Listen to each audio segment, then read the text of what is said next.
Hey guys, thank you so much for popping on over here to the Awesome Padron Show. We just saw the new goodness. Can you talk? Look, You're a broken record. It's very late right now. Yeah, it's almost 3 in the morning. It's pretty late.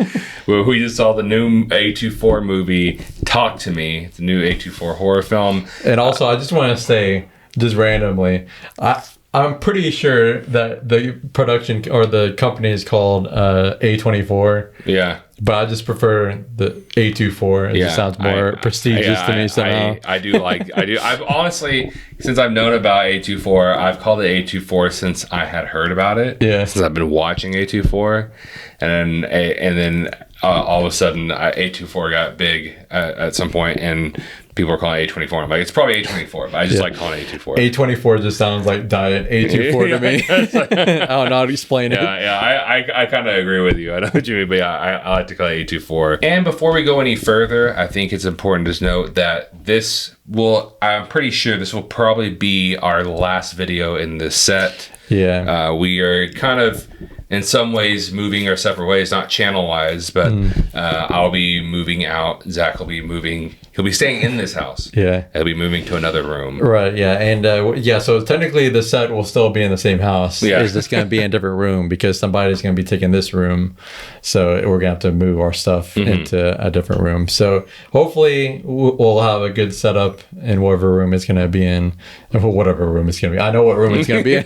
But however we decide to set it up, I hope. Because I actually really like how this set looks. I like how it's turned out. It's funny when you first go look at the videos of when we first moved in here, it was like so bare. Yeah. And now we have so much stuff. So hopefully we can recreate something similar. Yeah. Similar vibe. Yeah, because we're going to have to buy some kind of shelves because these shelves and stuff, that's not in the other room. So we'll just have to figure that out. But yeah, I'm excited to have it. But yeah, it'll be a new set probably somewhere in the next video. But yeah, so we just saw this. This movie, I was not 100% sure on what this movie was actually about because I had seen a trailer at one point, but it still didn't bring a lot of telling me what this movie exactly was about. And I think I only saw it one time, so to be honest, I kind of forgot. Yeah, and I honestly never watched the trailer. I knew that the trailer had come out, and honestly there's multiple times where I saw scrolling through Facebook, I would see the trailer pop up the beginning, but I never it's not like I wasn't interested in it, I just never got around to actually watching it. And so I had no idea what this movie was about. I knew it had to do with a hand that let you talk to dead people, but I didn't really, that was just a guess from from the little bit I saw from the trailer. So I kind of went into this blind, and I'm kind of glad I did. I don't do that with movies usually. And earlier today and yesterday we were trying to debate on because we were wanting to see a movie today. We're trying to figure out, we were thinking about rewatching Oppenheimer, maybe going to see a 70 millimeter, but then we're like, it might not work out for today, but we still wanted to see a movie. And I had seen some pretty decent reviews over this movie, so we went ahead and went to go watch Take Me. We went ahead and went to go watch Talk to Me. And it's really good. I like it a lot. It's honestly one of the creepiest horror movies I've seen in some time. Yeah, which the directors are actually YouTubers, which is actually kind of exciting. We have this movie, and then we have Shelby Oaks that Chris Stuckman is making. So these two horror movies are being made by YouTubers. So it's kind of exciting that they're actually getting chances to make theatrical movies. But yeah, these two directors, I think their channel is called Raka Raka. Yeah. They really know how to direct horror scenes. They do. Whenever the horror happens in this movie is super creepy. Yeah. And especially the makeup they use on the entities is really great, and just the atmosphere that they create in those scenes. And it's interesting because these two directors, they turned down the chance to make a DCEU movie. I don't think it was revealed which one it was, but they turned that down so that they could make this movie. They kind of dodged a bullet on that one. And it's also cool because the company that produced this movie, Causeway Films, they also made The Babadook, which is also another really good horror movie. So they need to keep making horror movies. And this is the first horror movie that I can remember in at least a while. I'm trying to think back at a time where this happened, but in our row, there was a guy who got up and left, like not even halfway into it. Probably. Right. Yeah. The last time I saw someone do that, I think it was when I saw the movie Tag, that comedy movie. But yeah, it doesn't happen very often, and I was surprised that he did, because I was actually pretty enjoying this movie. Yeah.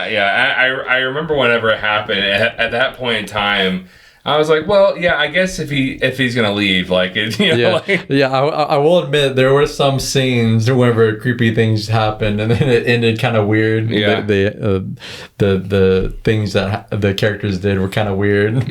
But I mean, overall, I was pretty enjoying. The movie. Yeah, and I can imagine. I mean, maybe some people just leave because some things are disturbing. Because honestly, this movie at times, what kind of starts the whole.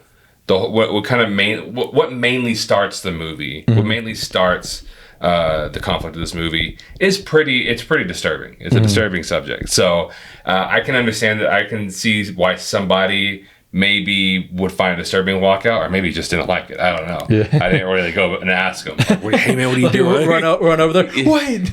Yeah, what are you doing? And one thing I really did appreciate from this movie, because I will say, like, I can genuinely like a movie that doesn't have much more than the fact that it's creepy. Like, there was a movie called, what was it called? Host? Oh, yeah. Like maybe 2 years back, 2-3 years back. 2020. It is written, filmed, and edited during the pandemic. Okay. And it was set during the pandemic. Yeah. And so that movie, whereas, like, it was just kind of creepy, it was scary, there wasn't really a lot more to it. It was just a cool way to make a horror film, and it was done really well. I don't think that movie was fantastic, but it was really enjoyable and done really well. Right. This movie could have done the same thing. It could have just been a really good display of these directors' horror capabilities, and I think it probably would have been fine. I do really appreciate the fact that this movie's writing put a little more into it and actually made it interesting, made these characters interesting, made you care about these people in the movie. Right, yeah. I don't know what I was going to say something, but it flew out my head as soon as I started talking. Even though the rules technically aren't like super like unique or anything, I do like how they utilize different ways to just get you into the mindset of the main character, kind of, if that makes sense. And I actually really appreciated that this movie started with a one-shot scene. Oh, yeah. I'm a big sucker for one-shot scenes. I don't know what it is. It just really heightens scenes in movies wherever they have them. And it was done pretty well. It really set the movie up pretty well. And something they did surprisingly well is something that a lot of horror movies get a lot of crap for, and I think that there's nothing wrong with this, but it has to do with like jump scares, right? I think a horror movie can have jump scares. Some people are like strictly against jump scares. I think jump scares have their place. They just need to be done properly. There's proper ways to do them. I think this movie's the jump scares were done really properly. They didn't feel cheap. They felt like something, and whenever I say properly, the main thing I'm talking about is, like, let's say there's a jump scare in the movie, and it's like, a lot of times people do this thing where, like, they're reading something, and, like, their friend will walk in the bedroom, and they're like, "Hi, how you doing?" And, like, it'll be like a jump scare. Yeah. Like that's not how that would work in real life. I don't mind whenever the jump scare is like they're kind of minimal. And then that's like that's how it would be in real life. Like, if that person was there, they would actually have a jump scare, like in real life, because that happens sometimes, and especially what was displayed in this movie, and it can surprise you, catches you off guard.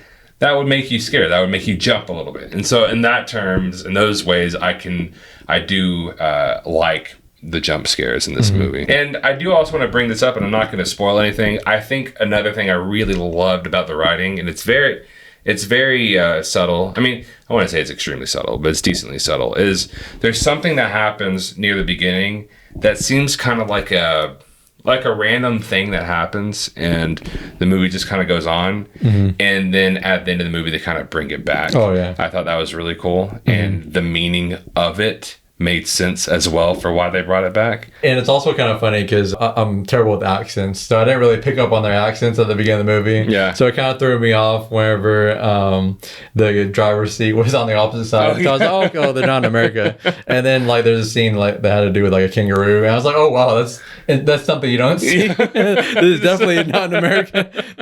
I'm definitely not used to seeing kangaroos. And also the acting in this movie was done really well. I do want to give a big shout out to Sophie Wilde and Joe Bird. Mm-hmm. I do feel like everybody in this movie did really well, but I do feel like they were the standout. Sophie Wilde being the main character in the movie, and Joe Bird being this kid in the movie. Yeah, it was also both their theatrical debuts, which is pretty cool too. Yeah, and I do feel like they were probably the best parts of the whole movie. They really made the movie what it was. And it's also kind of interesting because if you go on IMDb on the writer section for this movie, the two directors obviously are the top writers, but then like pretty much the rest of the whole cast are credited as writers, and it says like concept created by for all of them. So it's kind of interesting. I kind of want to know the backstory behind that. And I will say one of my only really big gripes about this movie is that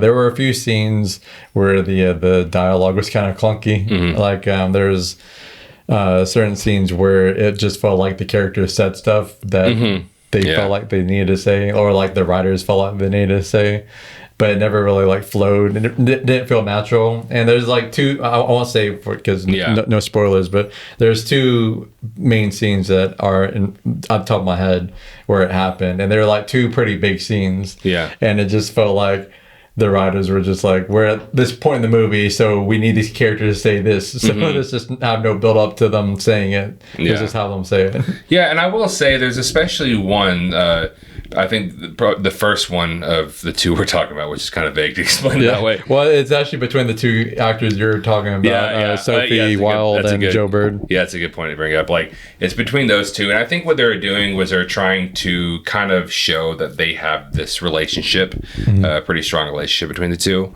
and the kid asks a question, and I feel as if there could have been a better build-up to that, the way he asked it, because it was a very random question. Yeah. And it's a very strange way to have brought it up. But I feel like they could have either been built up better, or they could have just had the question that was asked, instead of it being asked at all, answer it throughout the movie. Because I feel like it was kind of answered throughout the movie, if that makes sense. Yeah, I agree. And the other one, which again, no spoilers, but later on in the movie, Sophie Wilde's character and her dad have a conversation, and it's a big thing that happens, or that is revealed, but there's like almost no build up to it. Like, she walks into the house, and then the dad starts saying it. So okay, that's kind of random. It's just like, oh, we're almost at the third act of the movie, so he has to reveal this. And I feel like the conversation that comes up, what he brings up, it could have really been easily built up to, honestly, kind of quickly, but it was kind of just, she walked in, he brought it up, and it was kind of like awkward. But I will say those two complaints, they didn't even come close to ruining this movie at all for me. I do feel like this movie overall was extremely well written. That's not like I was going to say something else. We are going to say that Talk to Me is 83% awesome. Well, guys, don't forget to like, share, and subscribe. Also, comment and let us know what you thought about Talk to Me. And don't forget to follow us on social media. We have Facebook, Instagram, Twitter, and TikTok, all at The Awesome Drone Show. And we both have individual TikToks, which we'll put down below. And as always, thank you so much for watching, and you will see us later.